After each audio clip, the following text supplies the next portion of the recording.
Right, we now come to the urgent question. Nigel Farage. Thank you, Mr. Speaker. To ask the Secretary of State for Foreign, Commonwealth and Development Affairs if it will make a statement on the negotiations of the transfer of sovereignty of the Chagos Islands to Mauritius. Minister.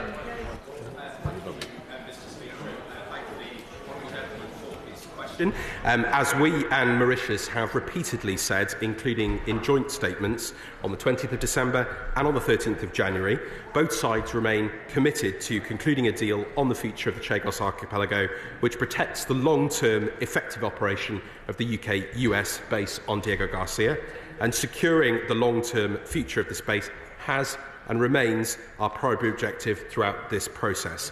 And following technical talks, Mr. Speaker, between the UK and Mauritius last month, we have made very good progress towards this deal. Both sides have agreed that, given the importance of the base to the United States, as well as ourselves, it is right that the new US administration has the chance to consider the full agreement properly, which I discussed with the honourable gentleman in the debate yesterday in Westminster Hall. We are closely engaging with the administration, including, of course, sharing the full details of the agreement, Mr. Speaker, and it would not be appropriate or usual for me to give a running commentary on the detail of those discussions or the agreement. Parliament will have the opportunity, as I've said on a number of occasions, Mr. Speaker, to scrutinise the deal in the usual way, and following signature, the Government will bring forward a bill to enable implementation of the treaty. I must reiterate, Mr. Speaker, that the Government inherited a situation where the long-term future of the military base, which is vital to UK and US security, as the members opposite know, was under threat.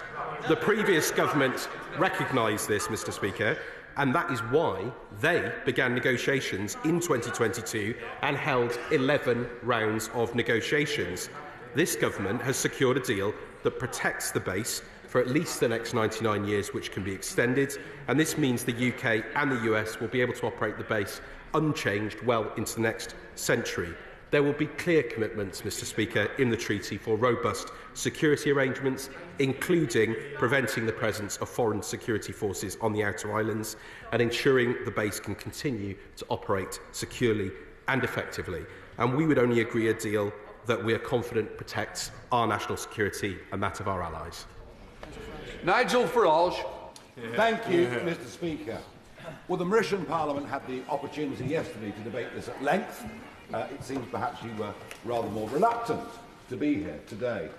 Jonathan Powell, our National Security Advisor, has been doing the rounds in Washington, and he's been telling everybody, including the new Cabinet members, that this is necessary, that we have to give away the sovereignty of the Chagos Islands, and that in those circumstances, a negotiated 99-year lease is the best option. But of course, that's just not true, is it? It just isn't true at all. It doesn't stand. There is no legal basis on which we have to give away the sovereignty of the Chagos Islands. An advisory judgment from the ICC has no force of legal power whatsoever. Indeed, America disregard it so much, they're not even members of it. And I am pretty convinced, and by the way, they've been fairly busy with foreign policy, the Americans, just lately, so perhaps no wonder that Diego Garcia has not been high on their agenda. But when the Americans wake up to the fact that this has been done wholly unnecessarily, I wouldn't be surprised if we find ourselves, together with the European Union, in their tariff regime. Can the Minister confirm there is no binding legal basis for this transfer of sovereignty whatsoever? Minister. Well, thank you, Mr. Speaker. I mean, the honourable gentleman goes over ground that he has gone over before and which I've answered in this House and indeed discussed in the debate yesterday. We've been very clear, as indeed the previous government was, that this base was not on a secure footing, and this has been done in full agreement with the US national security apparatus across the place. And he referred to the ICC. Of course, it was the ICJ which made that judgment. And we are very, very clear that that joint UK UK-US base on Diego Garcia plays a critical role in countering an array of threats to regional international security, and we will not scrimp on security. We will not scrimp on the security of that base, the solidity of the agreements around it, and ensuring that it is in operation well into the next century and that we're able to operate unimpeded as we do today. And that is exactly why the previous government recognised there was a problem and engaged in this process, and it's why we have brought that problem to a conclusion with a deal that protects our interests, protects the interests of the United States, and ensures the security of that base and its operation. As I've said, Mr. Speaker, once that treaty is signed, it will be put before the House for scrutiny, before ratification in the usual way. And Mr. Speaker, I do have to say that the chuntering from opposite, the opposition seems to have collective amnesia over this. They know fully the reasons behind this. Many of them were members of the previous government. You've heard what the Prime Minister just said in relation to the Leader of the Opposition's attacks. We are very clear this is about defending the UK's security, putting the base on a secure footing and securing that for the future for us and our allies. Toby Perkins. Thank you very much, Mr. Speaker. At the most recent Environmental Audit Committee, we heard about the importance of the Chagos Islands in terms of the marine environment. Can my honourable friend tell us any more about the specific reassurances that we've had about that crucial area in terms of biodiversity in the marine environment and how that will be protected after this deal? Any discussions that he's had? Minister. Well, Mr. Speaker, I thank my honourable friend for his very important question. It was a delight to appear before his committee to discuss other matters just a few weeks ago. This treaty reflects both parties' shared commitment to uphold international environmental law, including high conservation standards across the archipelago.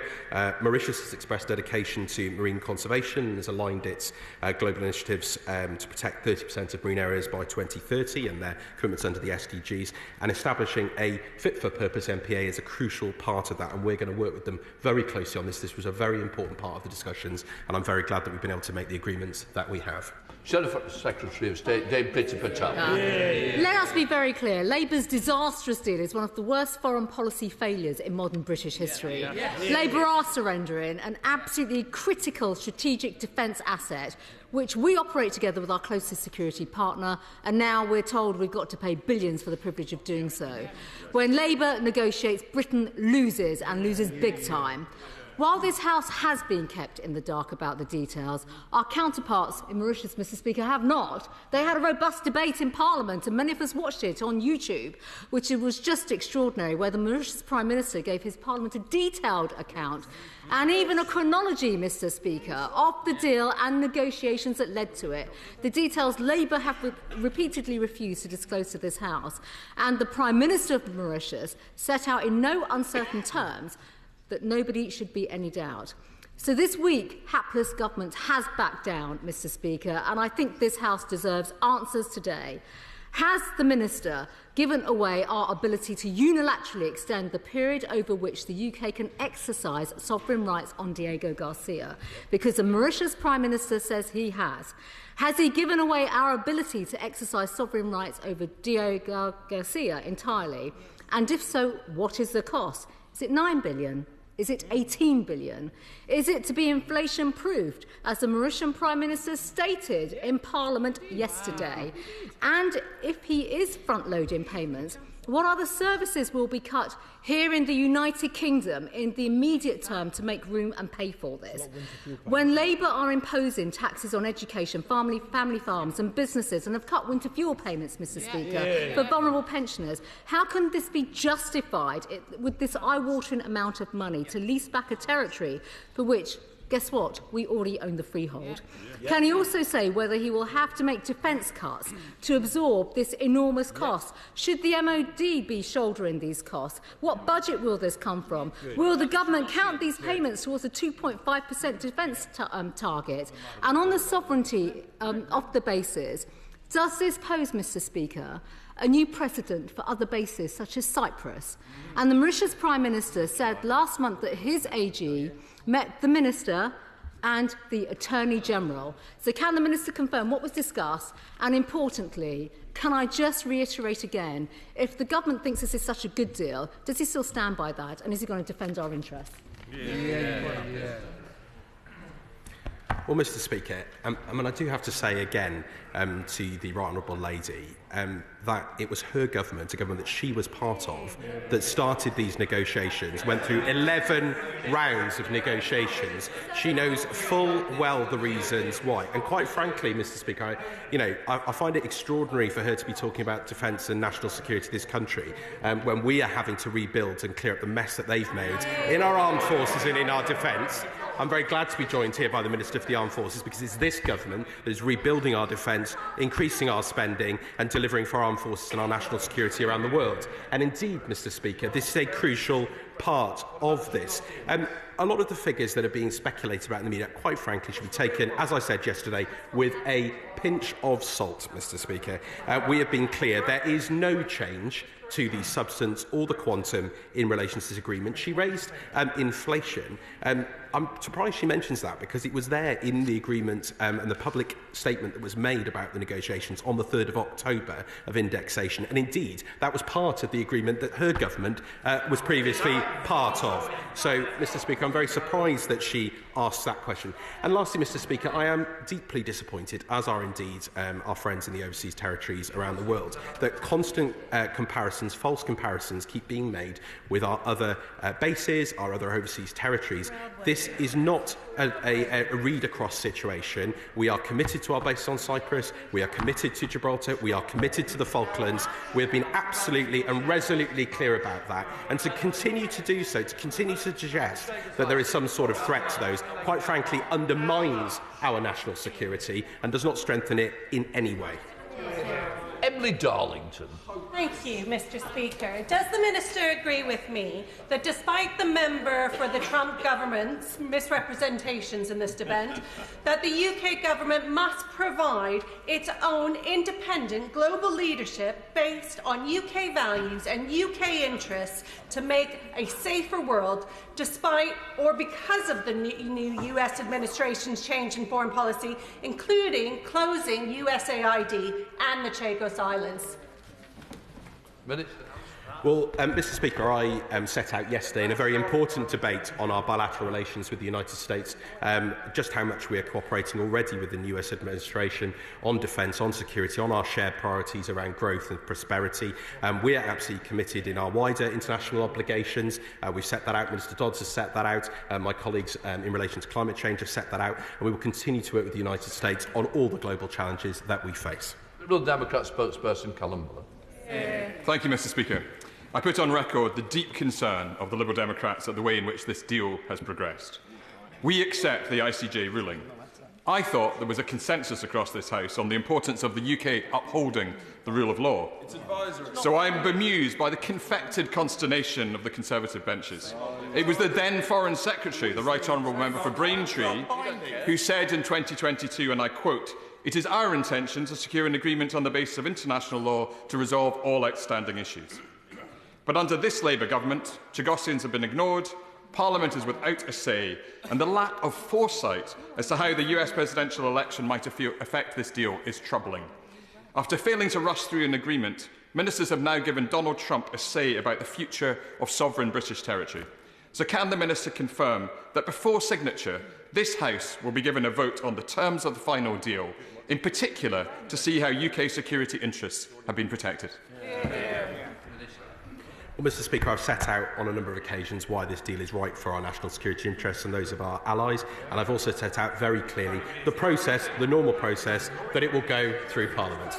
Barros-Curtis. Thank you, Mr. Speaker, and thank you to the Minister for the response to the UQ. I listened carefully to the Honourable Member for Clacton's concerns about the deal. And, Mr. Speaker, I'd say if those concerns are about the possible costs, then given his register of interest states he's earned over nearly £600,000 in the last 6 months since his election, perhaps the Minister might agree with me, he could make the Honourable Member for Clacton could make a donation to the government in order to secure our national security. Order. I'm sure you want to ask a serious question, actually.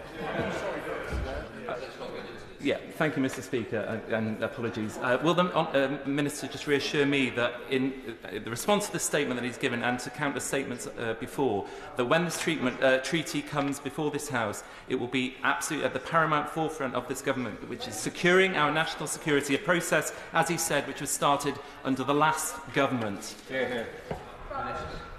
Well, Mr Speaker, we won't scrimp on national security, as I've said. There's been no change to the substance of the deal, nor the overall quantum agreed, and we will present the process in the usual way, as I've said, on multiple occasions. Thank you. Oh, which Andrew?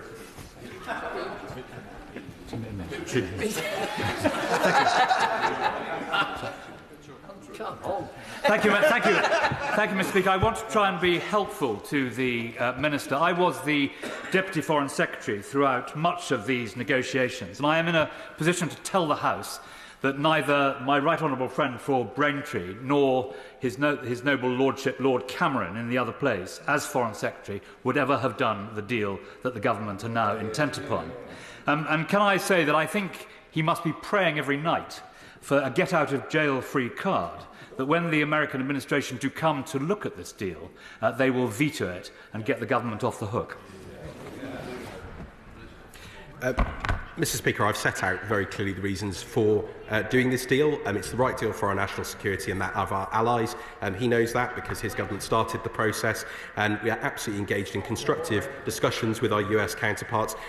It was absolutely right that they had the chance to consider this deal, and we will allay any concerns that have been raised in this House before in terms of the security provisions that are there. They are being provided the full detail of this agreement. Calvin Bentley. Thank you, Mr Speaker. The honourable member opposite says that he wants to help with UK relationships with the US, but he has a very funny way of going about it. The members opposite state over and over again that they understand the desires and the psyche of the US military and of its people, and yet they ignore the fact that the ICJ rulings aside, the US, its present and previous administration, understand the language of business and agreements and not the gentlemen's agreements of the past that have marred discussions and negotiations about the stability and persistent military presence on the islands. It's for this reason that I ask the Minister if he will agree with me that the confirmation of the legal status of this base will cement our role in the Indo-Pacific and put us in a strong position to counter Chinese influence within the region. Well, he's absolutely right about protecting against malign interests, and that is exactly at the heart of this deal. He's also exactly right about the history of why this deal was needed, and that was, of course, recognised by the previous governments, why they started the negotiations. We wanted to put this base on a secure footing well into the next century, which was indeed what I assume they were trying to do previously. They spent 11 rounds negotiating. We've come to a deal which is in our national interest, and most crucially it is our national security and that of our allies which is at the heart of this. There are multiple safeguards in place in the treaty, and those will protect our national security and that of our allies. Desmond Swade. Given what he's told the House today is so at variance with the report of the Prime Minister of Mauritius, surely it raises in his mind alarm bells about the nature of the polity and the individuals with which he's negotiating. And has he entirely lost his moral compass? We are considering, the government is considering taxing death-in-service benefits of our servicemen, at the same time as contemplating spending £18 billion on saving a base that we already own. Well, Mr Speaker, I'm not going to reflect on the appalling record of his previous government on defence and for our service people, and we're getting round to rebuilding our relationship with our armed forces and rebuilding our defences, given the global threats that we face. He asked about the Mauritian Prime Minister. The Mauritian Prime Minister, of course, is responsible for his own words. I certainly don't recognise some of the commentary that there's been over the last 48 hours. It's clear that there has been no change to the substance of the deal, nor the overall quantum agreed. Jacob Colley. Thank you, Mr Speaker. The Minister has set out the conversations that he's had with American allies, but I wonder if he could update the House on the conversations he's had with the wider NATO partnership, given the consequences that this could have on them.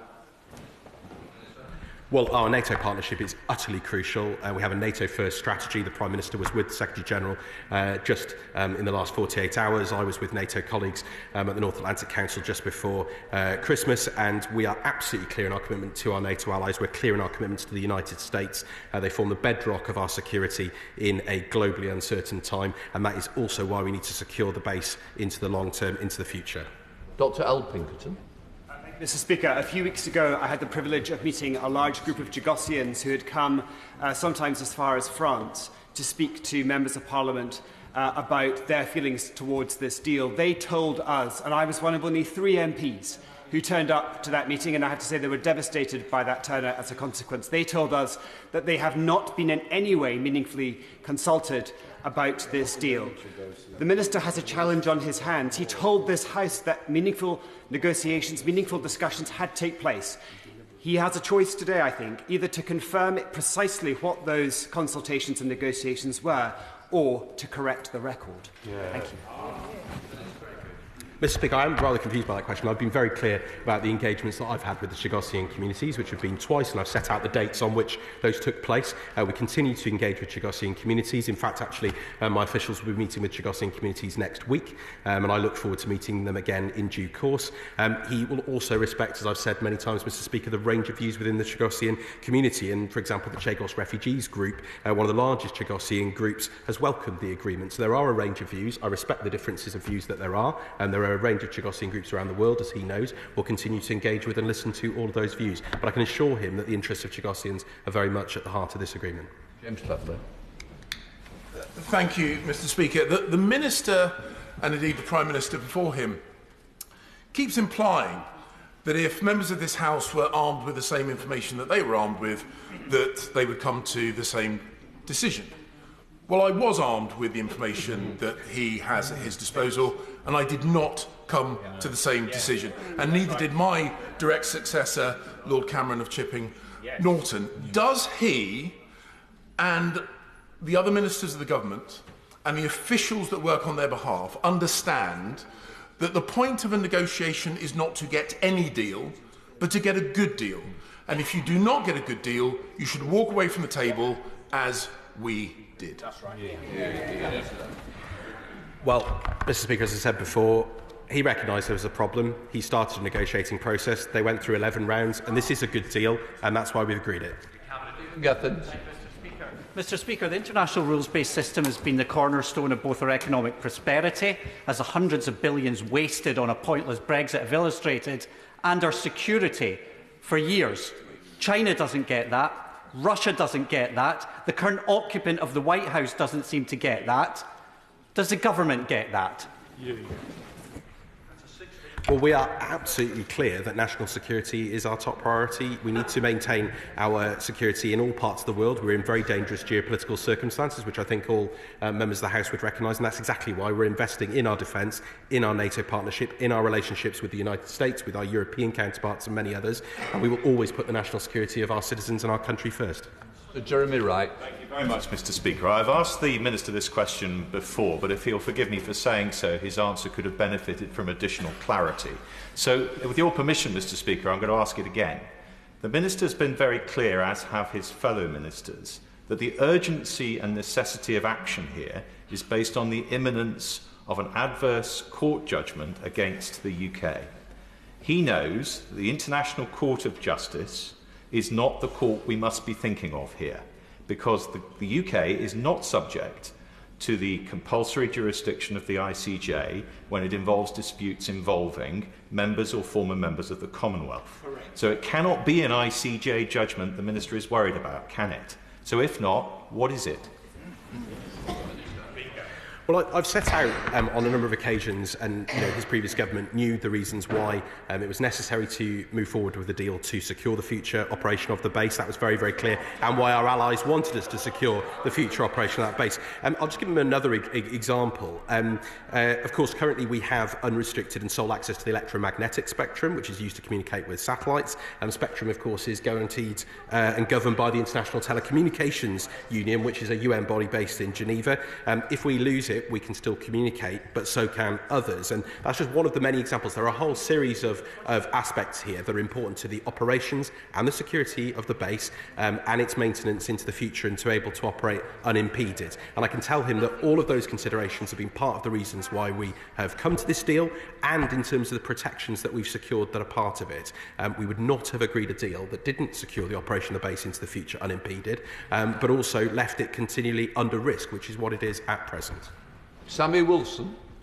Speaker, We haven't been able to get any facts from the government as far as the cost is concerned, because of course the deal is inflation linked and we don't know what inflation in the future will be. But we do know 3 facts. First of all, that this is a crucial base for our national interests. Secondly, that China is seeking to expand its influence across the Indian Ocean and Africa. And thirdly, that the Mauritian government will have clear, unambiguous sovereignty of the islands. So how can he anticipate that our interests are safeguarded if he doesn't know what relationship future Mauritius governments will have with China? Mr. Speaker, I have answered this question on a number of occasions before. Mauritius is one of the few African countries not to join the Belt and Road Initiative. Their alliances with India. We have clear guarantees in this treaty to set out the protections against malign interest on the outer islands and indeed in the area around it. That's, of course, why the whole of the United States security apparatus agreed to this. We would not have agreed a deal that did not protect. And I'll give you some examples, Mr. Speaker. Full UK control over Diego Garcia, including control over the electromagnetic spectrum and unrestricted access to and from the base, the buffer zone around Diego Garcia, in which nothing can be built or put in place without UK consent, and of course various different robust mechanisms and review process to ensure that no activity in the outer islands or around can impinge on the base operations. He can absolutely be assured that we would not have agreed a deal that would allow any malign force, wherever that might be, from around the world to be able to use the space around the islands or to interfere with our operations. This is about putting the base on a secure footing into the future for our national security and that of our allies. Sir John Whittingdale. Both the Prime Minister and the Minister just now have stressed the strategic importance of the military base at Diego Garcia. Can he therefore make clear that there will be no restrictions in the lease as to what the base can be used for or what might be stored there, and that the UK will have the right to extend that lease when it comes to its expiry? Right. Mr. Speaker, I can absolutely confirm there will be no change to the operations of the base. That's the base on which this agreement is founded, and all the provisions and protections within it. It's for a 99-year lease with the possibility of extension at the end of it. I've set that out in my answers previously. Jeremy Corbyn. Thank you, Mr. Speaker. Can the Minister assure us he's not going to be dragged down the road of rebuilding the empire as he's been invited to by the member for Clacton?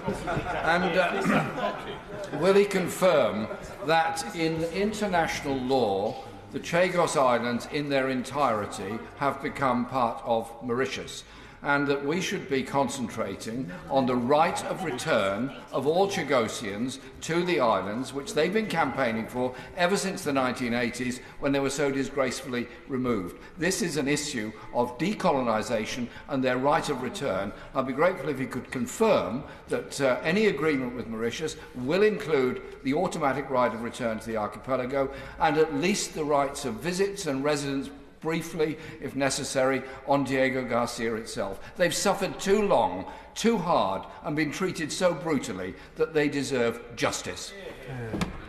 Well, Mr. Speaker, I must say, of course, the primary purpose here is national security and ensuring the functioning of the base. But he is absolutely right to raise the issue of the Chagosians and their treatment in the past, which we all agree was wrong.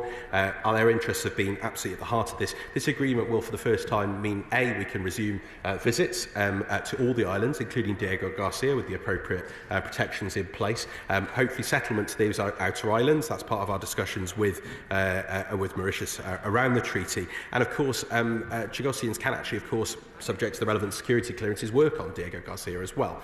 So we are very in recognition of their historic lands and graves and other things and the history, and our package of measures to support the Chagosian community, both globally through a trust fund, but also here in the UK, will be a very, very important part of this. That's some of the issues that we look forward to engaging and discussing with Chagosian representatives over the weeks to come. George. Thank you, Mr. Speaker. As the US has the most substantial interest in Diego Garcia, which is, after all, the fulcrum of what we're discussing today. And whilst I understand that the Minister cannot disclose the detail of the compensatory package which is being negotiated, is it reasonable to assume that the US will be making a substantial contribution to that compensatory package? Yeah. Well, I'm not, as I said, Mr. Speaker, going to get into a running commentary on the discussions. What I will say is that the full details are being shared with the current US administration. It was absolutely right that they had the chance to consider those. We're always being accused of rushing. Of course, this has been going on for over 2 years, lengthy rounds of discussions and lengthy rounds of negotiations, mostly under the previous government. But of course, it's absolutely right that the new US administration have time to consider the deal and to be provided with the details, particularly around those security issues, that they can be absolutely sure about the security of the base and its operation into the future for their interests and for our interests. Thank you, Mr. Speaker. It's outrageous that we only know the detailed speculation of this deal because of the briefing from the Mauritian Prime Minister to his members of Parliament. It is outrageous that the amount of money being talked about now is £18 billion, which is enough to pay the winter fuel allowance of all our pensioners for the next 12 years. The Minister will not tell this House what the actual quantum of money is that he is discussing with Mauritius. Can he put it on the record now? And can he tell us out of which departmental budget it needs to be paid? Well, Mr. Speaker, I can tell her that figure that she just pulled out there is categorically untrue. And Mr. Speaker, I would say that she had the answer to her question in the question that she asked me, which she said speculation. There is a huge amount of speculation. I would take the vast majority of it with a pinch of salt. Let's see. 70. Mr. Thank you, Mr. Speaker. My right honourable friend, the member for Kenilworth and Southam, spoke incredibly slowly and incredibly clearly, so much so that even I understood his question. However, the Minister didn't actually give him an answer. Nope. When we joined the ICJ, we did so on the basis of a carve-out that meant no ruling by the ICJ in respect of Commonwealth or former Commonwealth countries could be binding upon His Majesty's government. So is it the ICJ that he is concerned about or another court? Well done. Mr. Speaker, as was said repeatedly, the base was not on a sustainable footing. This deal puts it on a sustainable footing. Yeah. Dr. Andrew Morrison. Thank you, Mr. Speaker. What does it say about this government's priorities? That it will deny pensioners the winter fuel payment, it'll leave waspy women with nothing, that it will fail to support jobs on Merseyside by supporting AstraZeneca at speed, and that it should be contemplating an emergency budget to raise taxes more on hard-working British people while spaffing £9 billion on Mauritius. Mr. Speaker, I wasn't entirely sure what the question was there. If he was talking about his government's economic legacy to this government, I think we would have a substantial disagreement. The fact is we're picking up the pieces from his government and the mess that they've left this country in, economically and otherwise, and crucially in terms of our national defence. We will not scrimp when it comes to our national security. We won't scrimp when it comes to our armed forces. We won't scrimp when it comes to our overseas basing and our commitments to our allies, and that's exactly why we're getting this deal. Thank you, Mr. Speaker, and I refer to my entry in the Register of Members' Interest. There's never been, Mr. Speaker, a satisfactory explanation as to why this deal was rushed out hours before a very, very unpopular government called a general election in Mauritius, creating the impression that this government was attempting to interfere in the democratic process of Mauritius, and the outcome of that was that that government secured only one seat in the Mauritian Parliament after the general election. So can the Minister finally tell us what the imperative was to rush that deal out in that time frame, hours before an election was called? Mr. Speaker, again, I refer to my previous statements. There has been no rush. We've been engaging with our Mauritian counterparts. We've been engaging with the United States administration. We believe we have a deal here that meets all of the interests of those involved and that protects, crucially, our national security. There is no rush. Dave Dougal. Speaker. This matter must be so important if it consumes so much of the Minister's credibility and £18 billion of taxpayers' money. You would think there would be more than 4 government backbenchers here to speak about it. Is it that they don't care, or they lack the literacy to discuss these issues? And when the Minister was on the Today programme this morning saying that we have passed the situation on to the White House and we await their feedback, and when we receive it, we will know exactly where we stand as a government. Is that the type of sovereignty he's after? Well, there were so many different bits of that question I didn't recognise, Mr. Speaker. I mean, I wasn't, for a start, I wasn't on the Today programme this morning, so I don't know who he's referring to, and I certainly don't recognise the 18 billion figure, so I don't really understand what he's getting at all. None of us objected. Thank you, Mr. Speaker. The Minister has already confirmed to me in a written question last week that we wouldn't have a unilateral ability to extend the agreement. In December, the Honourable Member for Plymouth, Sutton and Devonport informed us that when we see the detail, he was confident members would back it. This is seemingly a renegotiated deal, and we haven't seen the detail of the original deal or this deal. So what are the differences between the previous deal and the renegotiated deal, and when will the details be presented to members in this House? Mr. Speaker, there has been no change to the substance of the deal, nor the overall quantum agreed, and we will present it in due course to go through the normal process of scrutiny in this House. Jim Allister. Simple question, Mr. Speaker. Does the government disagree with anything that the Prime Minister of Mauritius said yesterday about this deal?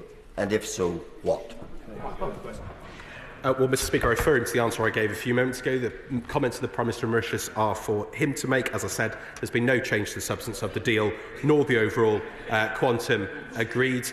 We believe we've achieved a deal that's in the interests of the UK and Mauritius, and indeed of the United States and our allies. Joshua Reynolds. Parliament's been without say on this despite numerous efforts to raise concerns. So why should Donald Trump have a say about British sovereign territory where British elected officials do not? So when will the Minister ensure that this House is given a final say on the deal?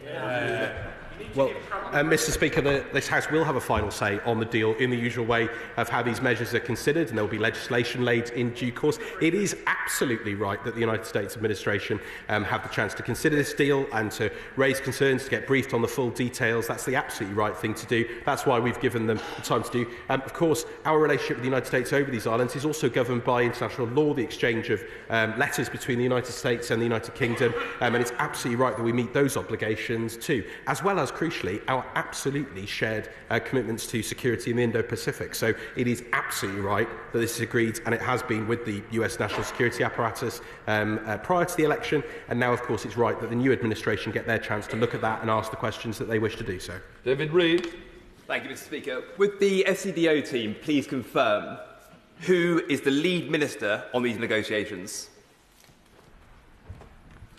Well, Mr. Speaker, these negotiations are between the two governments. There are a range of interests at play. There are a range of ministers who've been involved in the negotiations, and of course there are equities here for the FCDO, the Ministry of Defence and other parts of government. So it is a joint HMG negotiation.